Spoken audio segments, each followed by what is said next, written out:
Et on termine notre émission avec Fenêtre sur l'emploi pour parler du leadership au féminin. C'est un sujet important. La loi est passée, Copé-Zimmermann, la loi Rixain qui est régulièrement venue sur notre plateau. Et on en parle avec vous, Marie Congé. Ravi de vous accueillir. Bonjour. Vous êtes spécialiste RH et transformation et j'allais dire conférencière spécialiste de ces enjeux de leadership au féminin. Parce que vous avez écrit une thèse professionnelle à Sciences Po, justement sur ce leadership au féminin, en ayant plusieurs casquettes de chercheuse et de journaliste. Vous allez nous en parler, mais un petit mot quand même pour que ceux qui nous écoutent comprennent qui vous êtes. Vous avez, avant d'arriver à cela, eu un parcours professionnel de femme manager, qui vous a peut-être donné quelques guides déjà. Tout à fait, effectivement. Moi, j'ai effectivement travaillé pendant plus de 20 ans dans le domaine des médias, l'audiovisuel en particulier, dans l'international, où il s'agissait effectivement de s'occuper de la distribution et de l'export de programmes en encadrant des personnes, en gérant des équipes, en étant donc moi-même manager. Donc j'étais effectivement très familière de tous ces sujets. Cette thèse professionnelle, c'est important de le préciser, elle révèle des choses qu'on savait mais que vous mettez en lumière aussi à travers les interviews, les témoignages que vous révélez. Ça avance, mais ça avance trop lentement encore. C'est un peu la grande conclusion de votre travail. Complètement, effectivement. On parle souvent de diversité. Moi, je préférerais plutôt parler d'équité. 48% de la population active est constituée de femmes. Donc, il s'agit effectivement de faire progresser les choses. On avance doucement, mais aujourd'hui encore, on se rend compte que seulement 4 femmes sont à la tête d'une entreprise du CAC 40. Donc, il y a des progrès, mais il y a encore beaucoup de chemin à parcourir. Mais qu'est-ce qu'elles vous ont raconté, ces femmes qui ont des postes à responsabilité, dont les verbatim sont restés anonymes, je le précise. Qu'est-ce qu'elles vous disent de leurs difficultés, de ce fameux plafond de verre? Ce plafond de verre est toujours là. Il petit à petit diminue, mais il est quand même toujours là. Ce qui ressort principalement, c'est qu'effectivement, il y a un leadership féminin qui est caractérisé, très souvent avec des spécificités plutôt féminines dans tout ce qui concerne le bien-être, la communication ou l'écoute, versus une certaine assertivité qu'on peut donner aux hommes.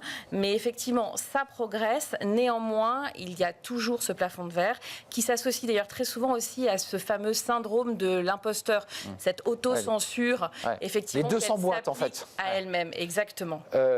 Qu'est-ce qu'on peut faire? Vous êtes aujourd'hui conférencière, vous accompagnez ces femmes dans des programmes de formation. Qu'est-ce qu'on doit déverrouiller? Qu'est-ce qu'on peut faire?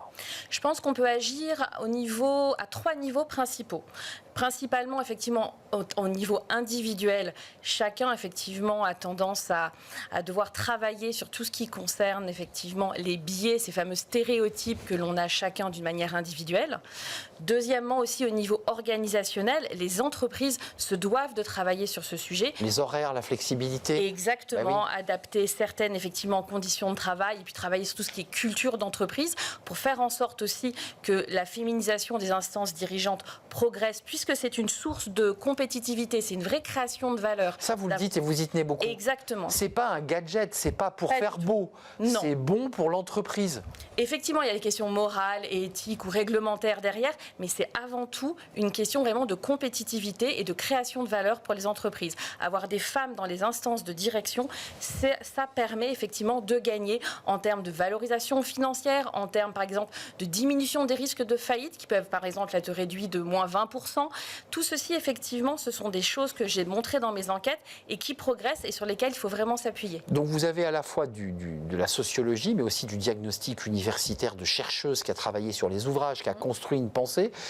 Les entreprises sont en retard, elles ne vont pas assez vite sur ce sujet-là. On en parle beaucoup et j'ai le sentiment qu'on parle plus qu'on agit. Effectivement, elles ne vont pas assez vite, d'où ces fameux quotas. Vous parliez notamment de la loi Rixain qui va rentrer en vigueur dès l'année prochaine. Comex.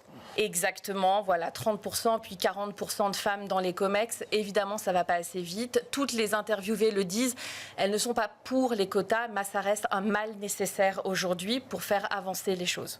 Donc les quotas restent quand même un outil, un levier.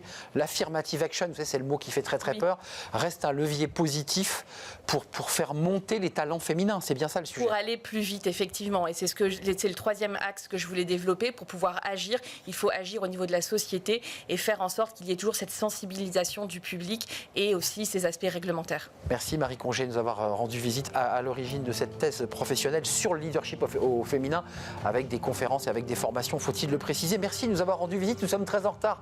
Merci à l'équipe, merci à Xavier à la réalisation, merci à Héloïse au son et merci évidemment à Nicolas Juchat, l'incontournable. Merci à vous, merci pour votre fidélité. Je vous dis à très bientôt. Bye bye.